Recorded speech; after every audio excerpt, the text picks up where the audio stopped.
What's up, everybody? Welcome back to another YouTube thing. I am back making videos in 2024 and I want to talk about anime.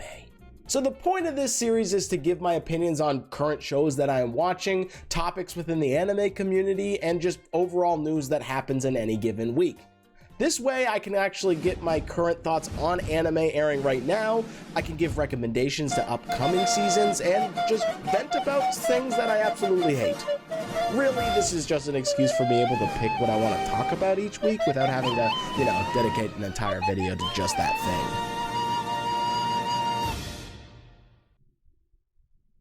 Did you guys hear something? Okay, first of all, we need to talk about what Jujutsu Kaisen Season 2 did, because honestly, I think it's become the best new gen anime. Blasphemy, I know, but it's kind of hard for me to ignore. I mean, for starters, they had no fucking chill. Megumi, Nobara, this fucking old guy talking about animation the whole time. God, why did they take away Nanami? Why?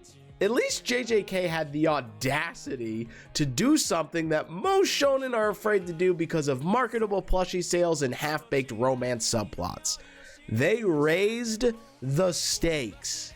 I am now terrified as to what can happen in this series because the author could give two shits about my undying love for a middle-aged blonde man. I think this kind of storytelling is both frustrating and refreshing because I felt something deep within my soul when these characters are no longer on screen. And much like the remaining characters, I am forced to move on and accept this new reality. Oh yeah, and free the Mappa animators already.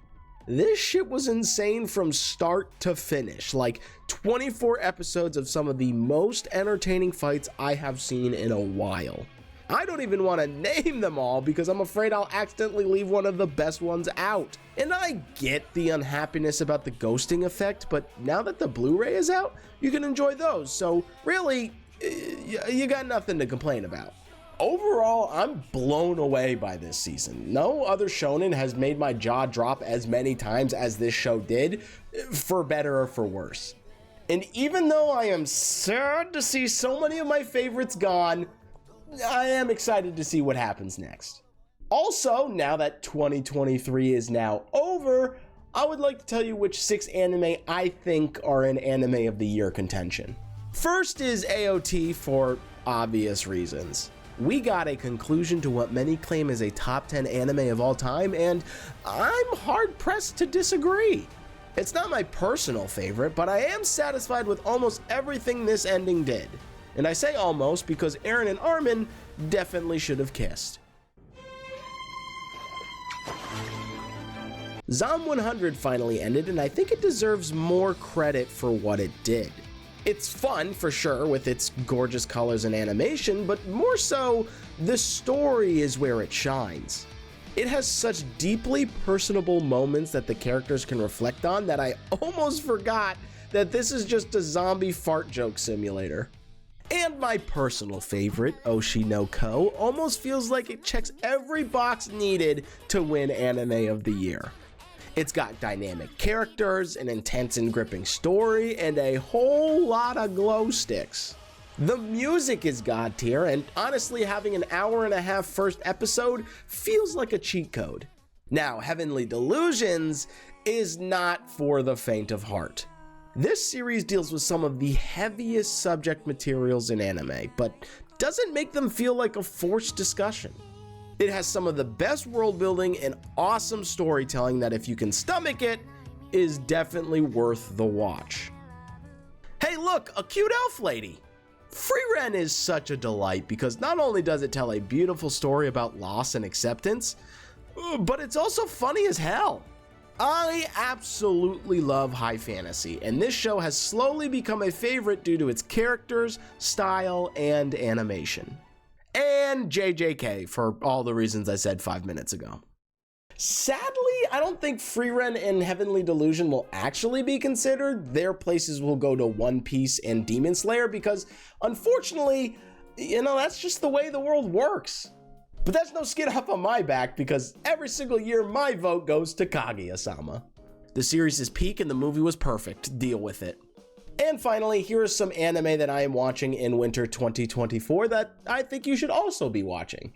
Delicious in Dungeon looks absolutely phenomenal. The art style and animation look to be the perfect blend of colorful and clean, and the story is a really fun take on fantasy dungeon crawlers. I mean, they literally just eat everything in sight and it is hilarious. Cute, action-packed, and funny. This anime is gonna have it all. Another one I'll be watching is Chained Soldier, and it is batshit crazy.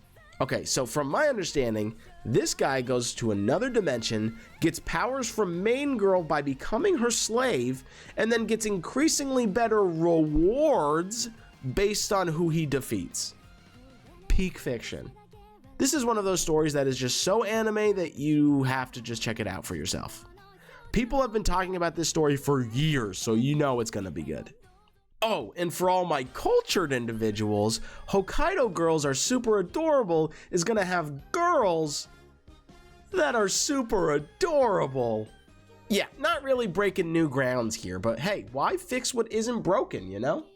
Plus, I'm pretty sure they have a tomboy in this, so it's gonna be my new number one. Honestly, you can watch whatever you want, but don't say I didn't warn you. And for those wondering about my other content, yes, I am still doing the watch series here on YouTube. It's just taking a hot minute.